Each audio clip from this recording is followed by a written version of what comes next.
બોલો ખેડૂત મિત્ર, વહેલા ઉઠો છો ને? હું તો 5 વાગ્યા ઉઠીને બધાને મેસેજ કરું છું, ફોન કરું છું. તમને ફોન કર્યો.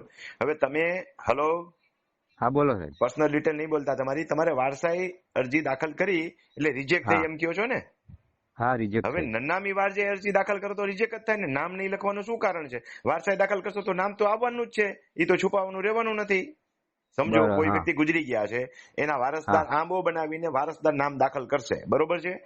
હા હવે વારસદાર નામ દાખલ કરશો એટલે અંદર ડિટેલમાં દેખાવાનું છે, તો એ અધિકારીને નામ વગરની અરજી કરવાનો શું મતલબ? હા અને હા નામ વગરની અરજીથી થોડી વારસાઈ ચડે. ના એ તો તો બરાબર છે. તમારો હેતુ શું હતો નનામી અરજી કરવાનો? નનામી અરજીથી વારસાઈ ચડે કોઈથી? હવે એક મિનિટ સાહેબ, આમાં એવું થયું હમ વારસાઈ ખરેખર અમે ભાણેજના નામ દાખલ કરીએ વારસાઈ અમે કોઈ ત્રાહિત વ્યક્તિએ નામની અરજી કરી છે વારસાઈ અટકાવવા માટે. વારસાઈ અટકાવવા વાળાની અરજી કરી છે. હા શું લખ્યું છે તો વિગતમાં? શું એ કામ એની મને અરજી સાહેબ અટકાવી? તમે ભાણિયાઓ સાહેબ છો? અમે ભણ્યા છીએ. બને ત્યાં સુધી હું ભાણિયાઓને બહુ પ્રોત્સાહન નથી આપતો. શું કામ? ના એને એટલે અમે કે ભાણિયા હા ખોટી રીતે ભાગ લેવા જાય છે.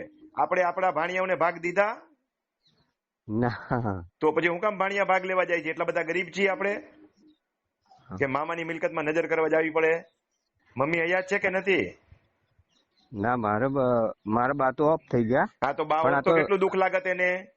હા લાગે કે ન હા લાગે? કે મારા બાપની હા મિલકતમાં મારો છોકરો કપાતર પાઈકો ભાગ લેવા જાય છે, એમ કે નો કીએ? દુઃખ લાગે હા પેલા. હા મામાની હા મિલકતમાં હા ભાગ લેવા જ ન જવાય.